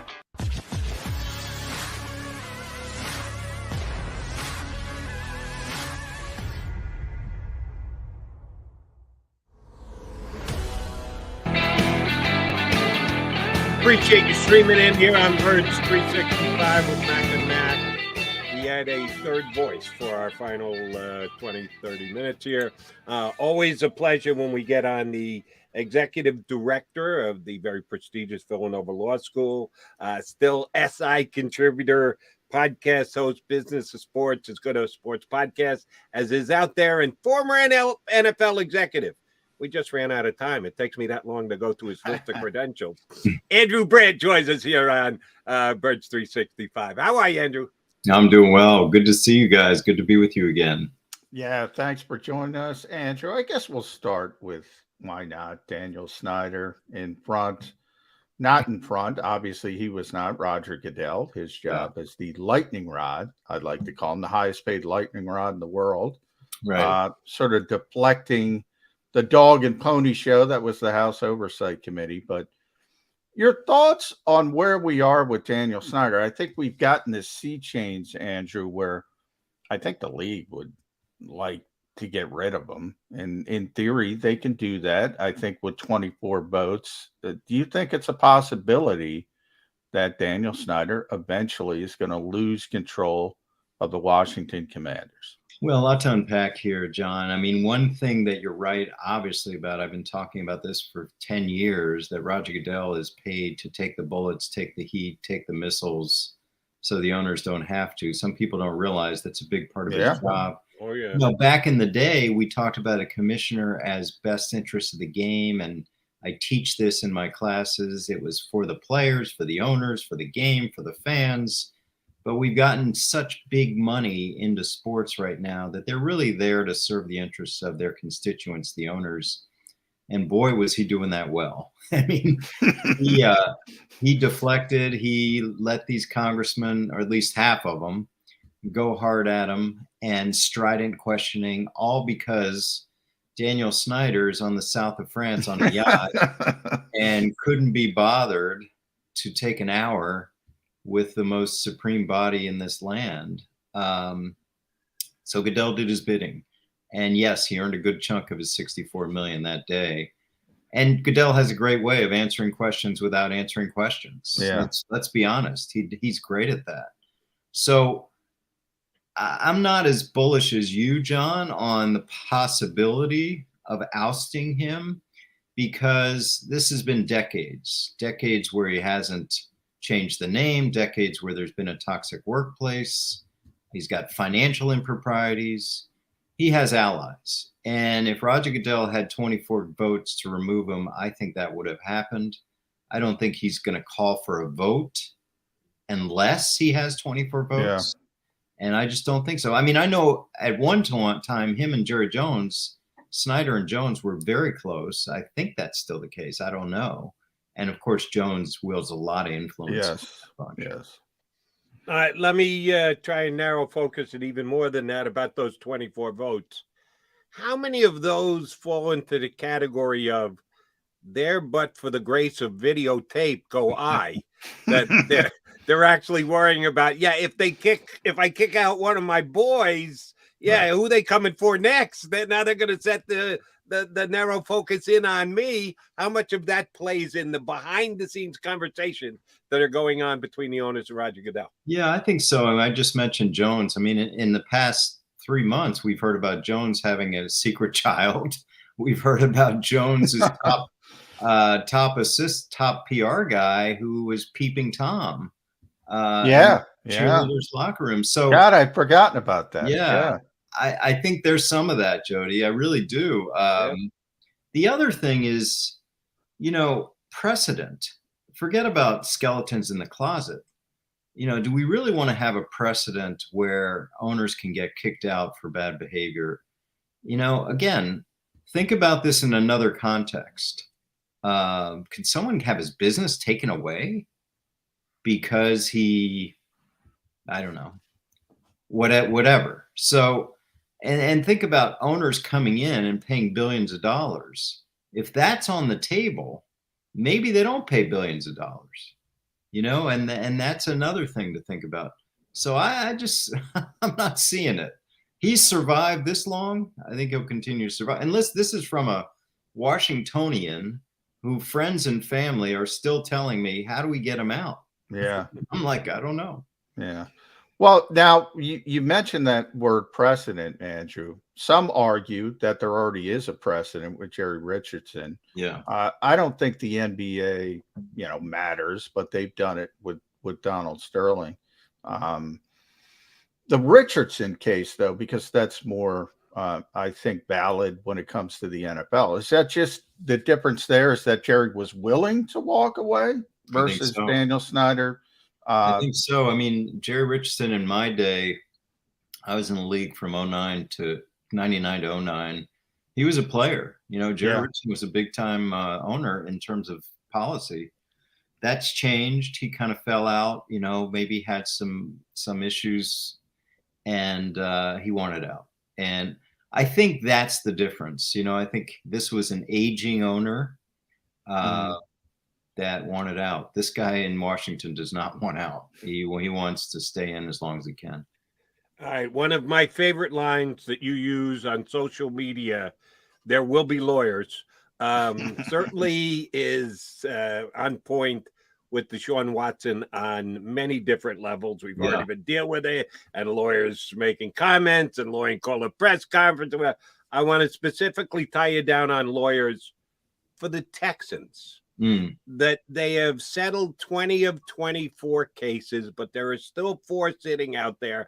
And the whole story came out about a Texans employee giving Deshaun Watson an NDA to cover his own backside because some of the massage sessions he's having were going sideways and the like. I thought that made them complicit, at least in part. If they all get settled, then it's no skin off the Texans' back. But if these last 4 are going to be difficult, can the Texans get drawn into it legally? Will they need lawyers? Yeah, I think they will, because not so much the women. I would just think that this is something that the NFL would look into. Listen, let's be honest. My experience, the Packers, the Eagles, all the teams do special things for their superstars, but there's a line, you know, like for Brett Favre, for Aaron Rodgers, you know, their agents got full run of the place. Other agents didn't, you know, their families did, other families didn't, you know, you just do these kind of things.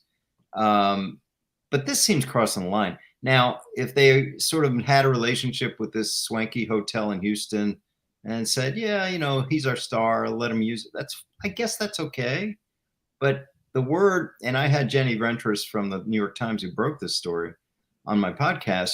The word that got me antenna was arranged. You know, Houston Texans arranged for this. I don't know legally if that would imply that the women could sue, but if I'm the NFL, I'm like, arranged? What does that mean? You know, paid for? Because paid for is outside the cap. Right. You can't give a player any compensation outside the cap. So I would be, if I'm the NFL, I'd be looking into that, and maybe they already have. But broadly more on Watson, Jody, I've been consistent on this. I'm a lawyer, back to lawyers. There's precedent of Roethlisberger, Elliott, Kareem Hunt getting 6 to 8 games with no criminal charges. And of course, Watson has no criminal charges, but those were one woman. So I just don't see how he plays this year, according to the NFL suspension. The NFL PA will challenge it, of course, but I don't see him playing. I see this suspension being all year. I think a lot of people are leaning that way, Andrew, but it's interesting because the new CBA has kind of shifted the system. Yeah. And previously Roger Goodell was sort of the judge, the jury, the executioner, so to speak. Now they have an independent arbiter. It's going to be Sue Robinson. But it's interesting. This is the interesting part to me. So the NFL can evidently recommend a punishment, and that is expected to be a pretty significant recommendation, as you mentioned. The NFLPA can offer their recommendation. Sue makes the decision. And then both sides can appeal that decision.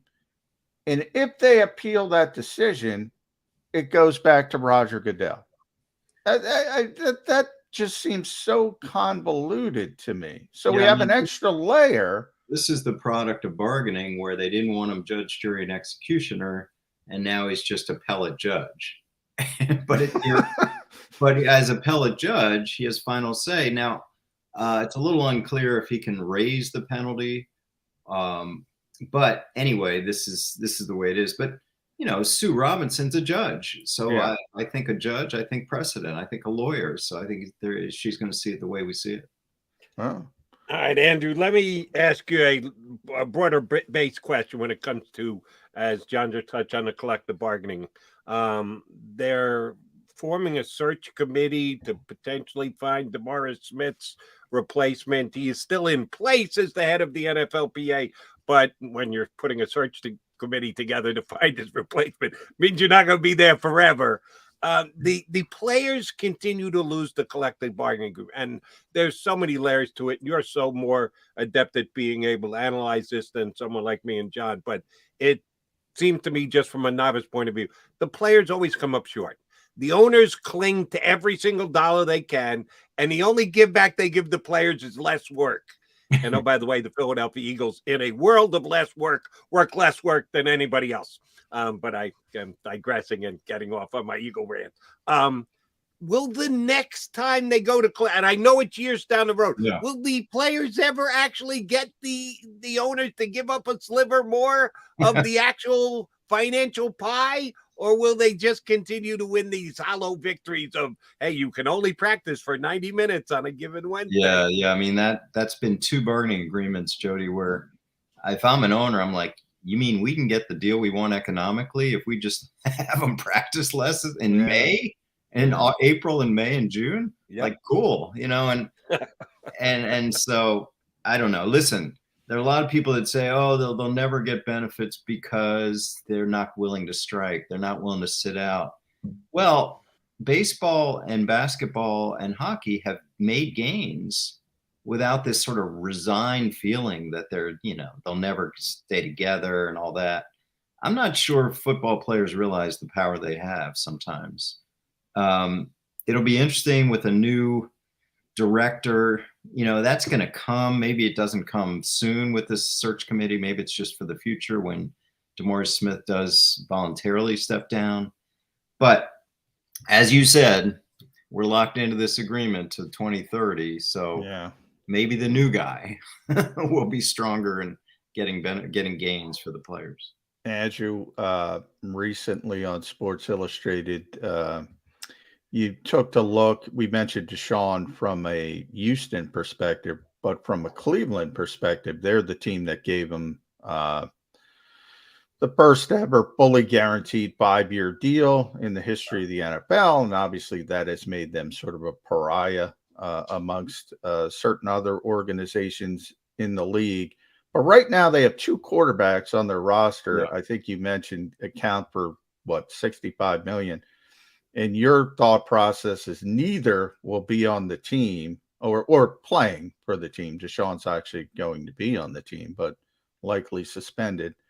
How do you do that if you're the Cleveland Browns? Well, that's why they signed a guy named Jacoby Brissett as a placeholder. But quick 2 things. Watson, you hear my thoughts on that. So he got a $45 million bonus, $1 million salary. The $1 million is the only thing that's affected by suspension. Yeah. What the Browns did, I know Browns fans tell me, hey, they've done that for other players. I guess, but they haven't done it for anyone facing suspension. So $45 million, if he settled each of those cases for $500,000, that's $10 million out of his $45 million. Well, it was $100,000, the original. We don't know that, but it might have gone up. Yeah. So I don't think he'll play. The Mayfield thing, they exercised the option 2 years ago. He's got 19 guaranteed. I outlined three ways they can deal with him. 1, they trade him with an asset.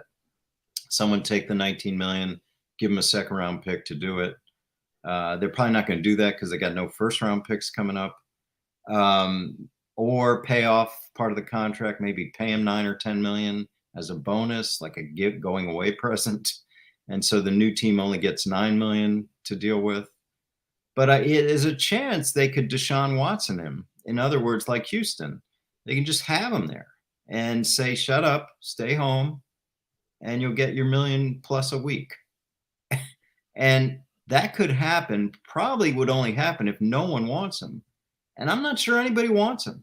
I mean, people bring up Seattle, Carolina. I mean, if they wanted him, I think they'd have him by now to have been in their mini camps. But I'm not, and that's an amazing statement, right? The number 1 pick in 2018 led the team to the AFC Championship, and no one wants him. That's quite a statement. Yeah, how the mighty have fallen. This is something that I think you can shed light on that maybe John and I wouldn't, because you're ahead of the curve. And when it comes to trends of salaries in the National Football League, that was your bailiwick. You were a cap guy when you were in the league. We saw this offseason, the salaries for top flight wide receivers just go through the roof. A quick rise. There's always the incremental increases because the league generates more revenues because their TV contracts go up every single year. So we understand everybody's making more money in the NFL these days. But every once in a while, you see a trend where there's a major tick up at a position. It was quarterbacks before. This offseason, it was wide receivers. Yeah. If we're talking about percentages, is there another position that you think, Jody, keep your eye out in the next year or two, the percentage increase for the top flight players at this position could go up exponentially? Well, you're right about receiver. There are a lot of teams cursing the Eagles right now because it's one thing for Devontae and Tyreek to get those massive extensions, but A.J. Brown was only in a rookie deal, and that's different. That's different. So, yeah, that wide receiver position went crazy. I'm going to go with a boring answer on the other one because it's quarterback because of Watson. Now, we're going to see not so much the number. There were guys in the 40s. This guy's 46. But I'm talking more about the guarantee. Will other teams do this? T. Bisciotti made some comments at the owners' meeting. That's the guy we're looking at. Lamar Jackson, whether you've got an agent or not an agent, doesn't matter. If he's going to get a 5-year fully guaranteed $46 million plus, and you know what? He should, because they can explain away Watson all they want, but that's the market. And Jackson's had a better career than Watson and been less injured. So I don't know how the Ravens get out of that deal, and then we'll see where it goes from there. I know you got to run, Andrew, at Andrew Brandt. Follow him there on Twitter, si.com. Real quick, the escrow issue with some cash board teams. If you're Joe Burrow, you're Justin Herbert, and you look at Deshaun Watson, I'm going to say I'm going to start at $240 million. Can cash board teams afford to do that? That's a real problem. You talked about two teams that can, because they're family owned. The Browns own the Bengals. The Spanos own the Chargers, and those teams are not, billionaire owners. And it's $180 million in escrow for Watson from the Haslams. $180 million. Now, can the Browns put $180 million in escrow? Can the Spanoses? I mean, these families came up as when the franchises were worth $80 million. So I don't know. That's why this deal, to me, I've been writing about it all off season, is just stunning. Stunning that, well, I guess the legal outed, of course, but it's the impact. And we've only seen one big quarterback deal since. That's Derek Carr. They didn't go into all these guarantees. The one to watch is Jackson, and then next year those two guys. Going to be very interesting. It is always interesting when you say you'll come on with us, Andrew Brandt. Thank you very much for doing so today. We'll get you back on when we get closer to the beginning of the season. But thanks for giving us a summer insight. Thanks, guys. And people were asking about the newsletter. It's at Andrew-Brandt.com is how you sign up. Every Sunday, I give a free newsletter. I read it every single Sunday. Give me the, for those who want, and you should sign up today because it's free. Give the email address one more time for everybody. Yeah, go to Andrew-Brandt.com and sign up right there. Outstanding Sunday reading each and every single week. We've made reference to it here on the show many a time. Andrew, thank you. That's Andrew Brandt here with us on Birds 365. All right, coming back. We still got 15 minutes of Philadelphia Eagles to talk. End the week. Put a bow on the show here on Birds 365.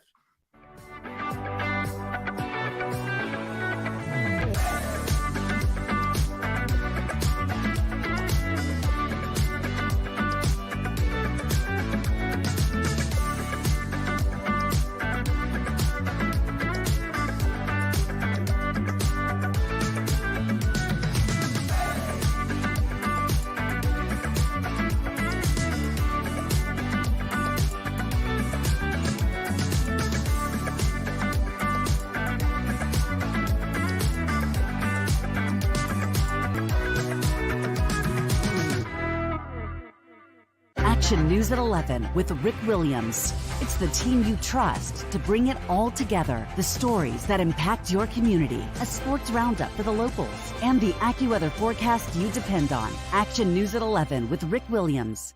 All right, did you know I was the mommy slam dunk champion? Really? Yes, really don't sound so surprised. Let's see it. Oh, you're ready. All right, here we go. Let's hear the crowd. So go to right, I go to left, fake them out. Mama go up, mama! She did it. Again? You can't avoid gravity, but United Healthcare can help you avoid financial surprises by helping you compare costs and doctor quality ratings. United Healthcare. Uh-huh.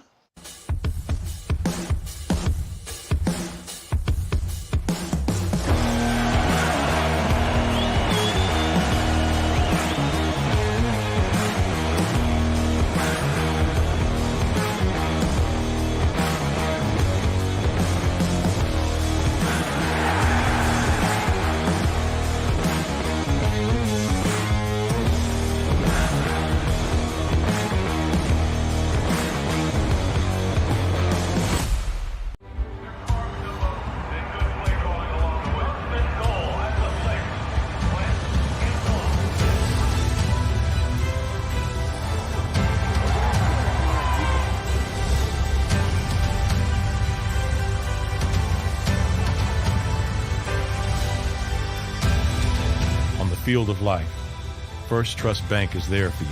Champions on 3. 1, 2, 3. Because Philadelphia dreams deserve a Philadelphia bank. Go for the midnight dares. Go for the game. Go for the hits. Go for the fans. Go for the win. Go to Ocean Casino Resort. Book your trip at theoceanac.com.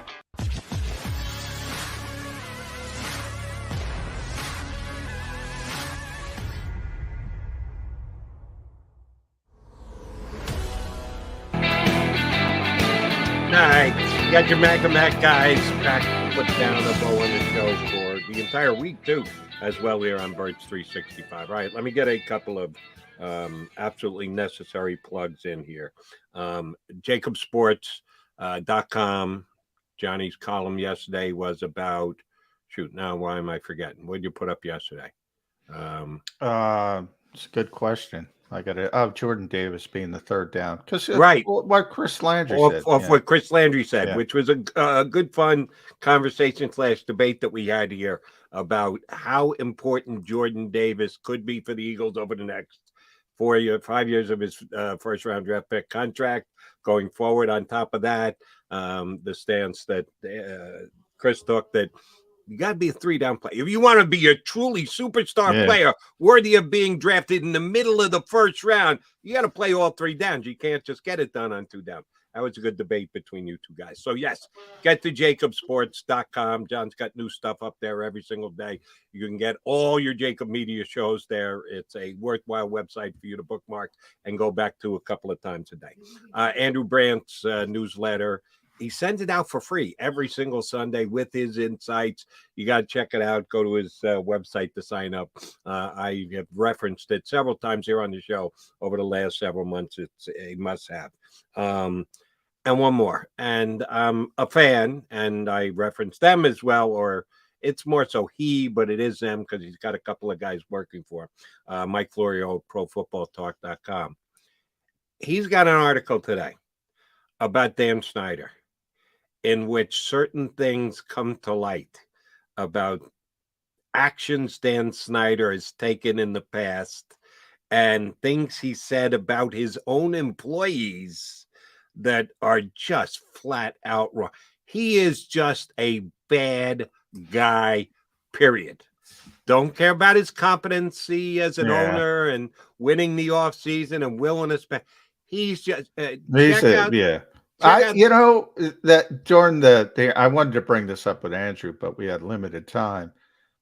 During the hearings, there was a part of the deposition where one of the witnesses talked about the Lerner family. They had some kind of real estate deal, and the sour milk escapade. Yeah, he's just a flat out. He's a bad human being, Dan Snyder. Yeah, it's funny in the NFL. It was known for years. I mean, people joke about it. If you've ever been to FedEx Field, well, number one, it's a dump. But number two, and if you've ever gotten to see where the players go in, or there's a place where the bus can come in, and you got to walk to the right of a long hallway to get to your locker room, and right in front is the Washington Redskins football team commanders cheerleaders locker room. And for years, when the opposing team would come, they would have the cheerleaders conveniently stretching, so the players would see them as they walked in, and everybody would joke about it. It was an obvious attempt, to get distraction, to get their mind off their business. Yeah, but to ask, in today's world, the Me Too world, where Daniel Snyder is, where to actually have that as a strategy, again, make it as what you will, but that was a sort of open secret around the NFL. It's absolutely, you do really need to read the account of what some of his employees said under oath to the Senate subcommittee yesterday. Did they throw him under the bus? And it sounds like he deserves to be thrown under the bus. Now, to try and not go down as bad a road as he is, but I'll do that anyway. Eagle fans, root for him to keep his job, because the guy has just been a stone cold loser since he's taken over that organization. They have won diddly squat many a year. People, look at the move to Redskins. Look at the Redskins. They're just flat out bad. They have been bad under him. And if you are an Eagle fan that want to continue to be able to get the better of the Washington Redskins football team, Commanders, call them whatever the hell you want, because they've been all of those things under Dan Snyder. Oh, you want them to stay in place because they don't win with him as the lead guy. And I'm a big Ron Rivera fan. I've been guy I used to do a show with, was a actual pretty good friend with him when they were both together in Chicago at the same time, and has called him just out of the blue to get him on our show. All he's got to do is send a text, and Rivera will call into us. So I've been a fan of his for a long period of time. Yesterday, he felt the need to put out an official statement about the culture of the Washington Commanders, that he was hired to come in and change the culture of the Washington Commanders, and he was involved in the hiring of a guy on the business side who had just recently been hired. Talk about covering your own backside and throwing everybody else adrift. Yeah, the culture stunk before I got here. I had nothing to do with any of these things they're talking about on the up on the hill today. Man. That had nothing to do with me, folks. Let's get on the record here. I was not here when all this, what was going down. Man, when Congress shows up, you got to cover your own, what. So. When the TV can't, I mean, it's a mess. I wonder at what point Ron Rivera says, you know what, this isn't worth it. If it continues the way it's going. But you're right. If you're an Eagles fan, and a lot of the Eagles' success has been built on the dysfunction of Washington and Dallas, and even the Giants, when they made the shift away from being one of the most consistent organizations to just changing coaches every 2 years and firing the general manager, Jerry Reese. And they went from that sort of, I don't want to call them Pittsburgh-like, but they were as close to a continuity standpoint as just about anybody as a consistent organization. Then all of a sudden they turn on a dime. They've been a disaster since the moment they made that decision. Washington, Dallas. The one thing you say about Jerry Jones, though, he's trying to win, but he just makes a lot of goofy decisions, and he's kind of he can go off the handle at any moment with a bad decision. And part of that is being the steady ship in those troubled waters. That's been the Eagles. They've had their own issues. They've had Chip Kelly and power struggles with Howie Roseman. Everybody's got issues, but they're pretty consistent. And when you compare them to the other teams in the division, and that's a positive. I would rank the Redskins / football team / Commanders so well below at fourth. It's not even funny. You're right. The Giants, it's been a while since the Giants had success, playoff winning. We've got to go a decade plus now to go back to the Super Bowl when Mr. Manning beat Mr. Brady. I think it's just been a couple of bad decisions. I don't think they're bad ownerships. I still think they've got good ownership in place there. They've just made mistakes. Not everybody can get every hire correct. And I think the Giants have made some mistakes and some bad hires. Like you say, Jerry is always willing to spend. He loves the limelight, and every once in a while that gets him in trouble. And Andrew brought up the Rich Dalrymple thing, which you and I have both kind of forgotten about. Yeah. So, the Cowboys have had a couple of issues, not as bad as, to me, Washington is just so much worse than anybody else in this division. Oh, they are. They are. Close. But the division as a whole has kind of gone south, except for the Eagles, from an ownership standpoint. And you're right. The Giants is more of bad decisions. Look, they moved on from the GM. They probably shouldn't have. They made, they lasted. They went too long with Eli Manning. Who are you talking about? Jerry Reese? Jerry Reese. Okay. Yeah. Just from a consistency standpoint. They waited too long on Eli. It's tough to walk away from a player like that. And they waited too long and they struggled. But then with the coaching decisions, you got to give a guy a chance. I don't know. Look, we can look at it in hindsight with Ben McAdoo. All right.